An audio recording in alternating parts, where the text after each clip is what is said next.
Hi, I'm Rodney A. Brooks. Welcome to RodneyABrooks.com. Today, got a special guest, my friend and colleague, Carl Mack. Carl Mack is a engineer by trade. Children are grown now, basically. Well, my oldest is 21, and I got another one that's in private school. He's 17, and he's at DeMatha right now. Yeah. Okay. So you have basically the 17-year-old, the 529 is going to take care of his education. Mm-hmm. Is he planning to go to college? Or? Yeah, and I'm fussing with him right now. So my youngest wants to be an aeronautical engineer and be a pilot. And I'm saying, look, if it were me, I wouldn't go to school to be an engineer only because I can become a pilot without having an engineering degree. But that's what he wants to do. He wants to go to Emory, where he wants to go to school. I think is way too expensive when you can go get an engineering degree in a very good state university here in Maryland or anywhere else. You don't have to pay what Emory is paying. But that's where his heart and soul is set at, so I ain't really trying to bust his bubble like that. Okay, do your children listen to you? I mean, do they have your same philosophy? No, hell no. No, I didn't. So let me tell you a true story. So when they're young, right, I got a picture of me teaching them how to count money. And at this point now, I'm giving them I don't want to call it a stipend, but I'm giving them money every 2 weeks or every month. I'm giving them money. Man, I bet you my boys, man, I about lost my mind when I saw that my boys, they probably each had at the time maybe $1,000. We opened up I took them to the bank, opened up a bank account. I got pictures of them signing their names, their bank account. Man, my boys should have had at least $1,200 each in their account. I go in there, and I can see the account because it's tied to mine. The damn account is zero. And I'm like, y'all kids, what the hell what's going on here? They spending it on these virtual dollars because they're playing these video games. And I'm trying to have a financial conversation. They're always, I'm driving them to school, and I'm like, what are the 3 things that every company reports? Dad, EPS, earnings, and they give guidance. They're watching CNBC when the earnings reports come out. They're watching my stocks if we making it or not making it. I'm trying my best, but my boys take all of their savings and they're spending it on virtual bucks.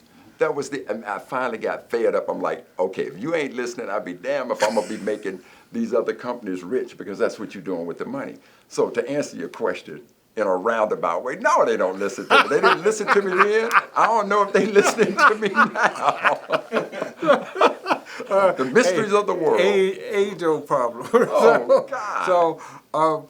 Okay, yes, let's talk for a minute about how you turned your passion.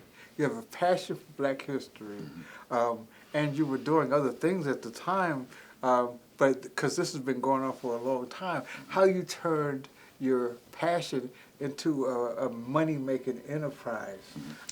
And I want to say that money-making enterprise, I should say, is Carl Mack is the author of a series of Black history calendars, and this is one of them.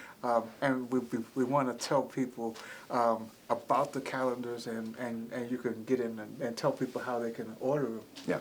So Rodney, when I graduated from Mississippi State University, I couldn't give you 100 words about the Black experience, and I think that a holistic education has 4 components to it. There is a training component, which is what schools, colleges, and universities do. They train you. There's a spiritual component. You need to believe in something bigger than yourself. There is a cultural component.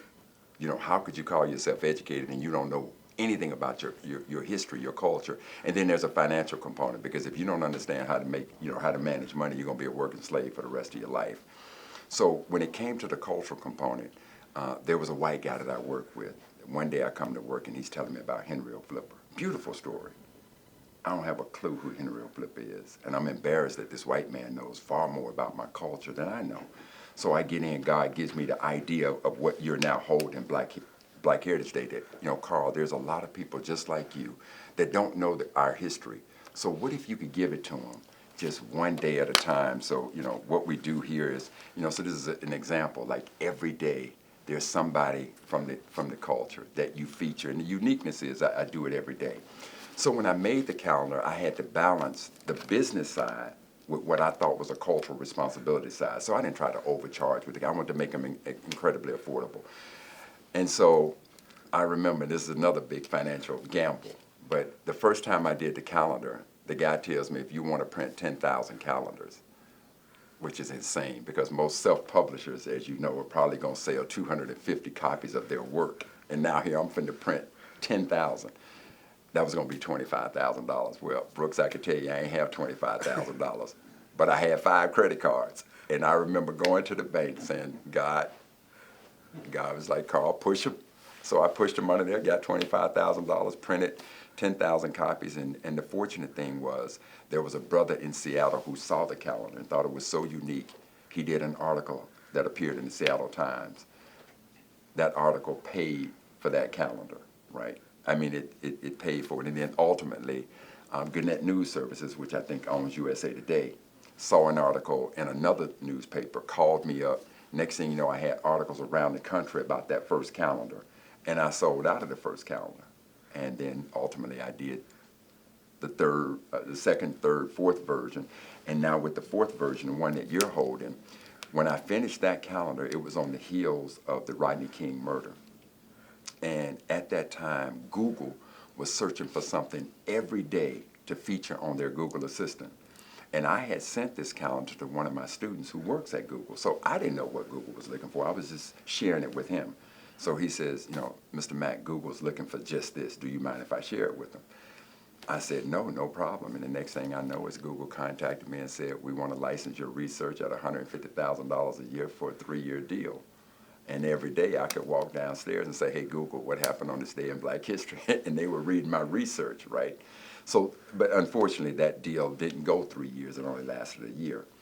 But it just speaks to the uniqueness of the calendar. And so then this recent version that I have is Black Heritage Day 5, and it's dedicated solely, entirely to Black women.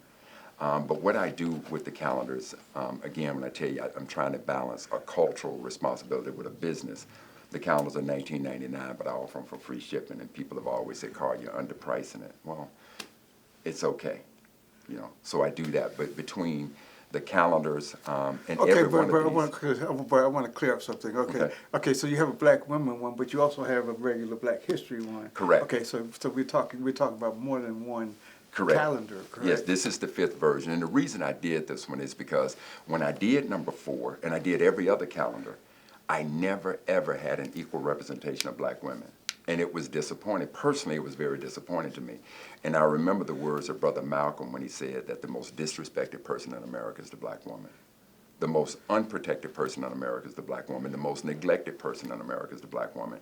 And the fact of the matter is, if I couldn't find an equal representation of Black women to Black men, I'm being disrespectful. Call it lazy, disrespectful, whatever it is. So I decided, okay, Carl, let's just do one that's devoted entirely to Black women. So this calendar has 366 pages of Black women, of which a sister that you and I both know is also featured. So I got sisters from yesterday and today. And so for those of you who are wondering what Brooks and I are talking about, featured in this calendar is Dr. Sheila Brooks. And clearly worthy of such recognition, but she would stand as a role model for young sisters today who think that they want to go into business. Now you got a living, breathing icon right here that you can go talk to. So this is the 5th version of my work with Inside of History. So, and again, when you're talking about retirement, your job may not afford you what you want to put away.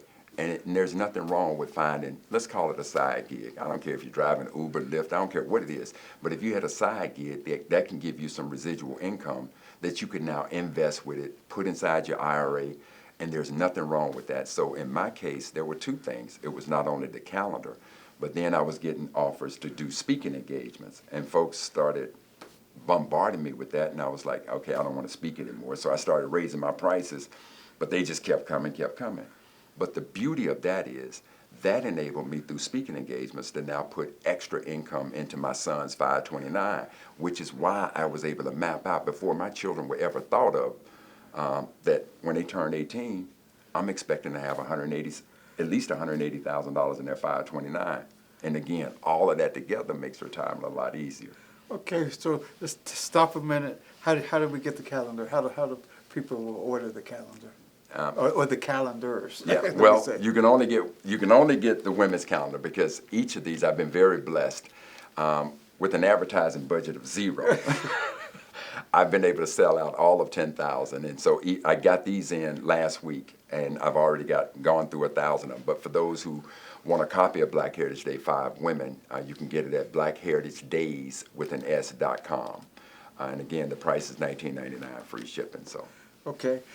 So just sort of go back and sort of if you were to give somebody 3 tips, okay, if before you retire, do one ABC 1, 2, 3.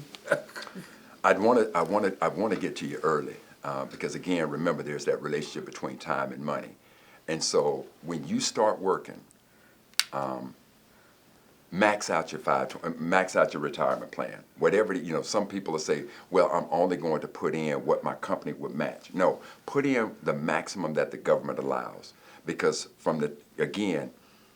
when you start early, you're gonna have that exponential growth of your money. So do that. That's number one, and do not touch that. Start early, and then every time you get a raise, that raise is going to be yours.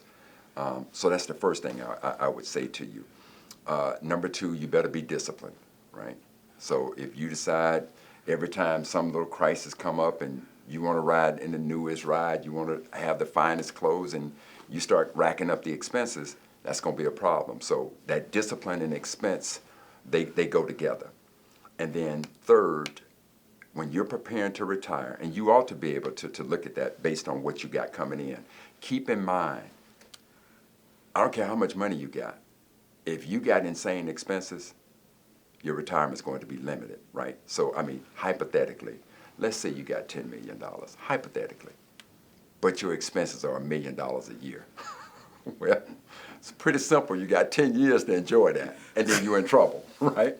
So, but if you could take your expenses and make them non-existent, as close as you can. I mean, you're going to have a light bill, water bill, certain expenses you're going to have. I don't have a car note. I don't have a house note. I don't have a cable bill. So things that I can control, those expenses that I can draw down on, it just makes life comfortable. I don't have to worry month to month that I got all these expenses coming.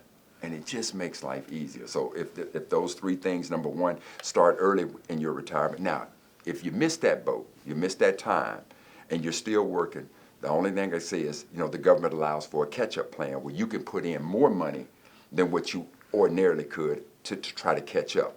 So it's never too late to do it. Do that. And if you got children, I would strongly urge you to put a 529.